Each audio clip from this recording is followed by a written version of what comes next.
We're going to go right into questions, and we will start with David Ferrones of the Sun Sentinel. David, if you have a question for Coach Diaz. This meeting is being recorded. Yes, thank you. Hi, Coach. How you doing? Been a while, been a long time. First of all, I want to ask if there's any updates on if there have been any opt-outs. I know that's going on around college football, and anyone unavailable due to injury or otherwise that you could tell us about. David, good to hear from you. As of right now, we expect our entire team to be available when we begin practice. I mean, obviously, you know, we're in such a fluid situation, and we're aware of that. But we've had a great summer of workouts so far, and we're excited to get going tomorrow. Great. Next up, we have David Lake from 24/7 Sports. David, if you had a question for Coach Diaz. Hey, Coach. I mainly just wanted to ask you about the decision to officially name D'Eriq King the starting quarterback. I guess it was kind of just a formality, but, you know, you still went ahead and did it. I guess just, you know, why? Well, I think it's unfair to call it a formality. I think that would diminish his efforts, you know, and even though we only got in 4 spring practices, we certainly, you know, especially when the team came back on campus this summer, there's still a lot of other things going on. I mean, not to mention even the Zoom meetings when we were in shelter in place. And just, I think a lot of the qualities that D'Eriq had demonstrated throughout the year, we felt like when we got into the walkthrough period, and we felt like when we got into right now, ultimately with training camp, is that we needed someone for our offense to rally around. I mean, we've been talking about it for a long time. Miami having a quarterback that the entire locker room believes in. And there's been great strides from the other quarterbacks, but we just felt like it was important for there to be one voice, a leader that, you know, could hold everybody on the offense accountable, like, you know, like all good offenses have. You got to have that guy at that quarterback position. Coach, next up we have Matt Shodell from Canesport.com. Matt, if you could ask Coach Diaz. Yeah, hey, Manny. This is a little bit different. I appreciate you doing it. I want to ask you, the ACC obviously gave out some recommendations for game weeks and how to deal with, you know, testing and things like that.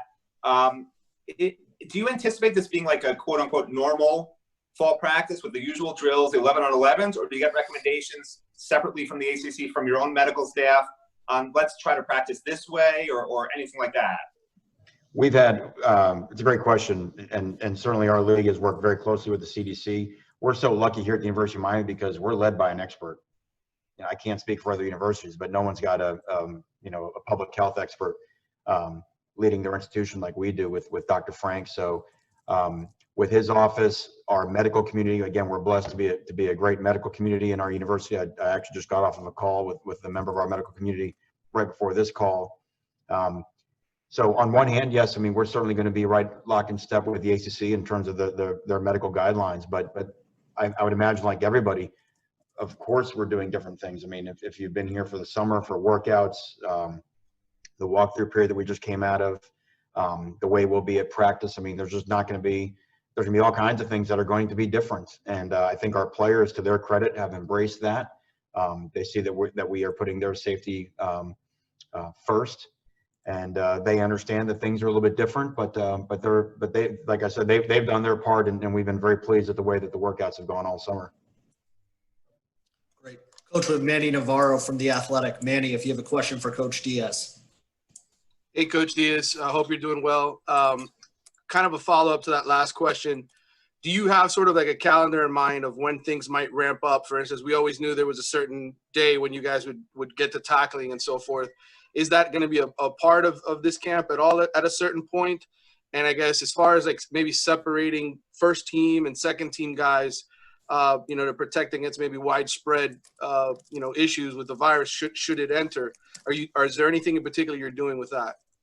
Well, one thing we've done is we've done some research, and we went back, we watched our practices from the spring when, of course, we weren't thinking about, you know, social distancing and what a close contact is, and I hadn't seen the study done. So what we did was we took every play in practice. We took, I think, probably 2 or 3 players at every position, and we just started a stop clock or a stopwatch, every time they came within a 6-foot bubble of one of their teammates. And so if Manny came within 6 feet of Matt, we logged at Manny and Matt, and then we started on the clock.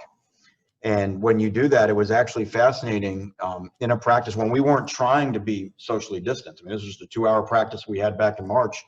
Number one, how few players a football player actually comes in close contact with during the course of a 2-hour practice. I think there's at times a mentality that every play sort of ends with a 22-man pile, and what the data showed is that that's not really the case. As you would expect, your lineman would have the greatest close contacts. But if you just, I don't know if you wanted to guess right now in a 2-hour practice. I think we had one pair of an offensive and defensive lineman that came in contact with each other for right at 4 minutes. Most of their number one contact was in the 2-minute period. And when you got to our skill guys, we had starting wide receivers that weren't in close contact for 20, 30 seconds. When you think about a football play lasting 4 to 6 seconds, right? And then how many plays do you get in the course of a practice? I'm talking about offense versus defense. The answer might be somewhere in the low 30s. Do the math. It's not a great number. Now, obviously that contact is different than, walking down the street and passing somebody. But so I think when you really take a look at in terms of how many players actually would have would come into contact with other players, I think you can sort of plan your practices accordingly. To answer your question and the other half of your question there, Manny, we are not in school this next week, so we will have more similar to a training camp style. But then we've got an extra week of practice, so we'll end up getting the same amount of practices maybe that you would have had in a 4-week run up to your first game in the 5 weeks that we do have. But we'll have our scrimmages. We'll do things. We still have to get the team ready to play. So tackling and those type of things, we won't do that much differently than we would in any other year. I think what the difference will be now, everything else that you can control, except for the actual, ball when it's 11 on 11, that's where you'll see the distancing to spread out, the way they get water, the way they stand, the way they do everything. Coach, we have Susan Miller-Degnan from the Miami Herald. Susan, if you have a question for Coach Diaz.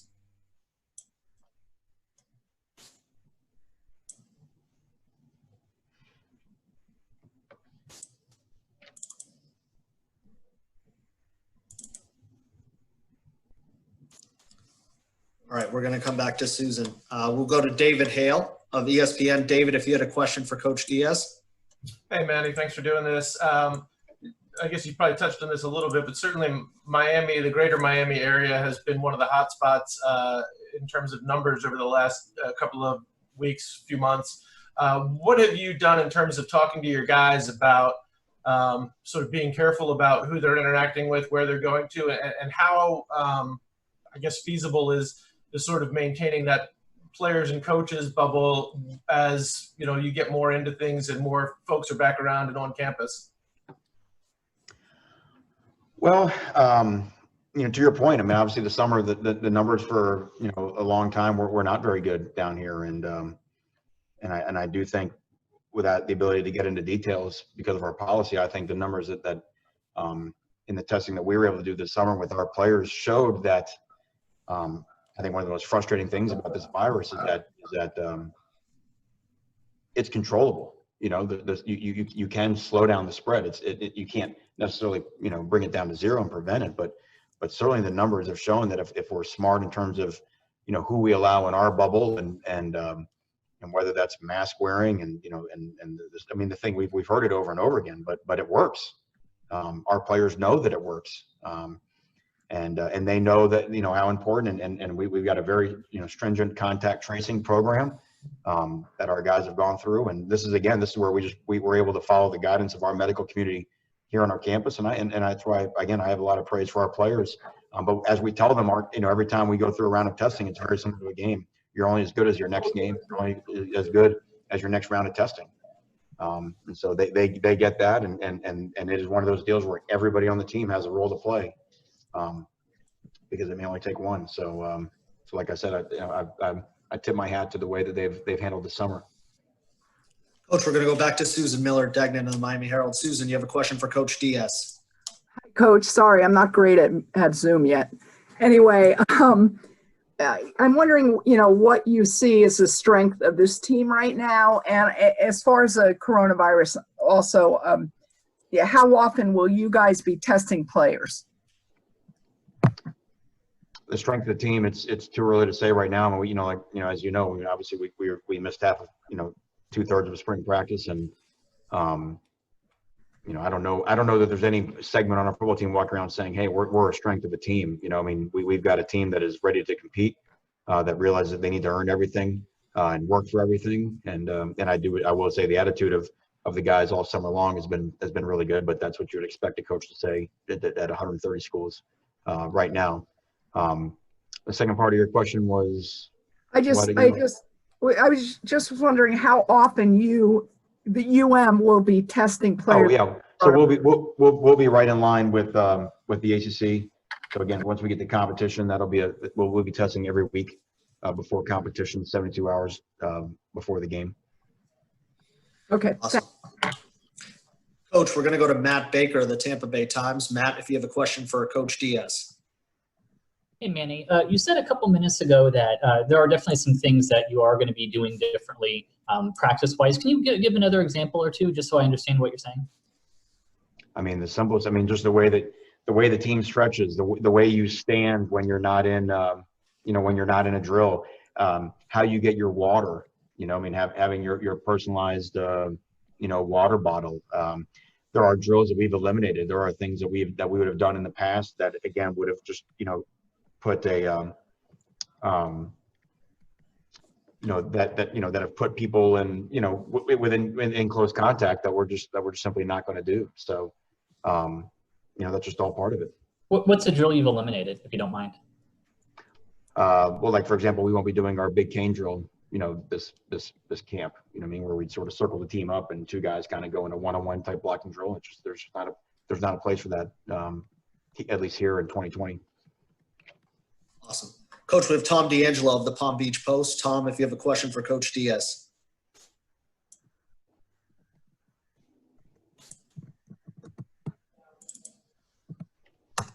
Here I am. Sorry, guys. Hey, Manny. Number one, Manny, are any of you guys, is UM requiring anybody to sign waivers? No. No. Okay. Secondly, with a season that there's such uncertainty that there could be stops and starts.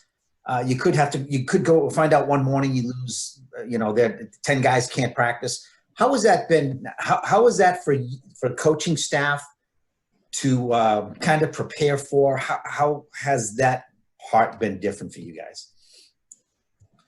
Tom, can you ask that question again, just so I get it right? In a season, it's going to be so much uncertainty, and there could be stops and starts. So you don't know. You might find out Monday you can't play Friday or Saturday. You might find out one morning that there's 8 guys who can't practice that day or that week.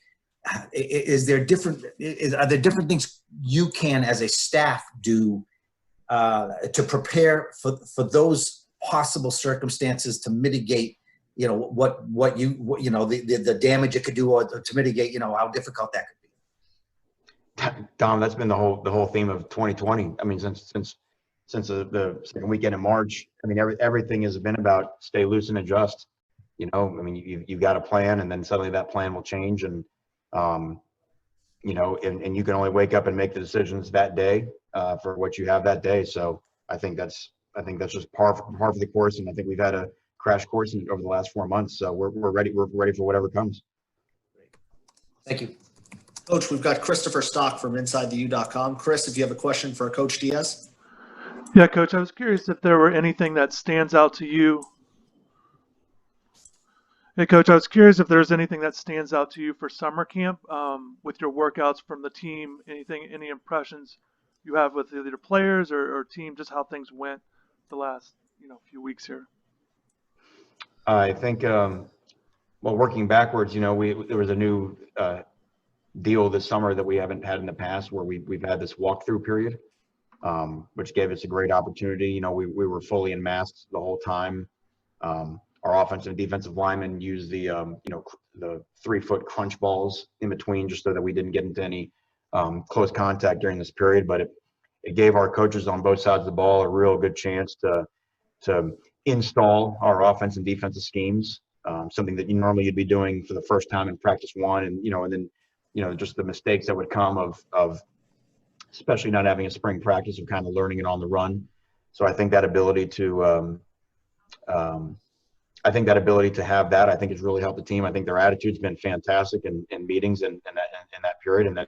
And again, Coach Feely, even just the way they came back, we brought 2/3 of the team back on June 15th and the rest back the 1st of July. And just the job the guys did of staying in shape when they weren't around us, I thought was really, really good. And they came back ready to work. So I'm excited to get them out there tomorrow. Awesome. Coach, we have Will Mansell from WPLG. Will, if you have a question for Coach Diaz. I do. Hey, Coach, it's good to see you if you can hear me. Your thoughts on the schedule? I know Blake had mentioned it's kind of an aspirational thing, having 11 games, 10 ACC games, but your thoughts on the way the schedule looks and playing so many conference games and just the path ahead? I think it's very exciting. We announced it to our players today right before it went out through the league, and they were obviously very excited.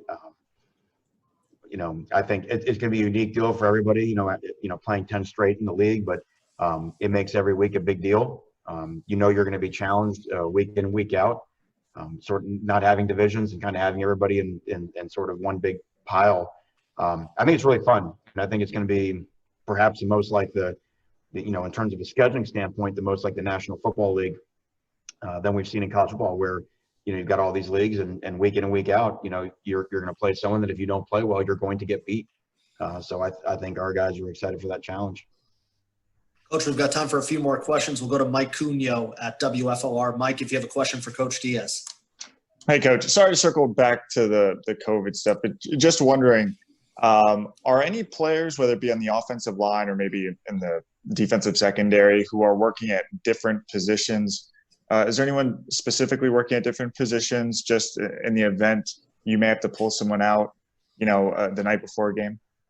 That's an outstanding question. There is not anyone right now necessarily working. Well, I mean, not dramatically different positions, I will say, but we have certainly spoken about it as a coaching staff and even with the players that this could be a year where, an offensive line, guards could play tackle, tackles could play guards could play center, all along the secondary. You could play a game with 4 safeties or with 4 cornerbacks. Linebackers could go inside, outside. There's going to be some flexibility with that this year, and I think it's kind of exciting. We've sort of talked about that with our guys. It's just sort of, hey, wherever you can get on the field, so it's great opportunities for players, great opportunities for young players. Coach, we have Ruthie Polinsky from WTVJ. Ruthie, if you have a question for Coach Diaz. Hey, Coach, thanks for doing this. Kind of a generic question, but I'm just curious if you could describe the attitude, the energy. How are guys feeling just coming into camp tomorrow? Is there a little bit of uncertainty, or is it kind of just, business as usual? We're pumped to be back. It's unfair to call it business as usual. I mean, it's different. I mean, 2020 is different, and everybody gets that. I do think the walkthrough period we had helped with that, and then just what we've done is we've made sure we had every player on our team, again, meet one-on-one, either with their coach or with me, and look them in the eye and just say, tell us how you feel. Tell us what your concerns are, or, do you feel good about playing? What can we do to ensure that you're most comfortable? And so I think just, talking to those guys eye to eye and face to face and getting all that, I think has really helped. Coach, we have David Wilson from the Miami Herald. David, if you have a question for Coach Diaz. Hey, Manny, you used the word bubble earlier, and obviously that's not something you can exactly do with kids going to class and stuff like that. But are there certain off the field rules you're going to have for guys this year differently than maybe in past years? Well, to an extent, you can do that. I mean, we can all do that, right? We can all have our own little bubble. I mean, obviously we can't lock up in a hotel in Orlando for 3 months like the NBA, but I don't know. I mean, is your family not keeping a bubble? I mean, you obviously understand everyone you come into close contact with without a mask is inside your bubble. That's a choice. So I push back on that notion. We have the opportunity to keep a bubble. And people who you don't know that you're in close contact with, and if you're not in a mask, you just let that person not just into your bubble, potentially into our football team's bubble. So you know, in terms of the rules that we have, I mean, our players get it, but I mean, obviously we can't be around policing them when they're not inside of our building. But I will, again, that's where I say in the, you know, since again, mid-June, since we've all been back here, I am proud of our testing results, which have to suggest that, you know, that they've done the right thing when they've not been with us. Coach, thank you very much for taking the time this afternoon. Good luck tomorrow with first practice, and I'm sure we'll be hearing from you soon. So thank you. Hey Cam, before I let everybody go, Of course. I'll pass this on. And I'll answer any questions about that. But just actually, while we were speaking, Greg Rousseau just let me know that he is not going to play football this fall. He's opting out, very similar to how you've seen in college football. And, you know, we've had a great relationship with Greg, discovering him, you know, years ago when he was at Champagnat, an outstanding young man. We want to thank him for everything he's done for the Miami Hurricanes, and we're going to support him every way we can with him, you know, looking to achieve his dreams of becoming a great player in the National Football League.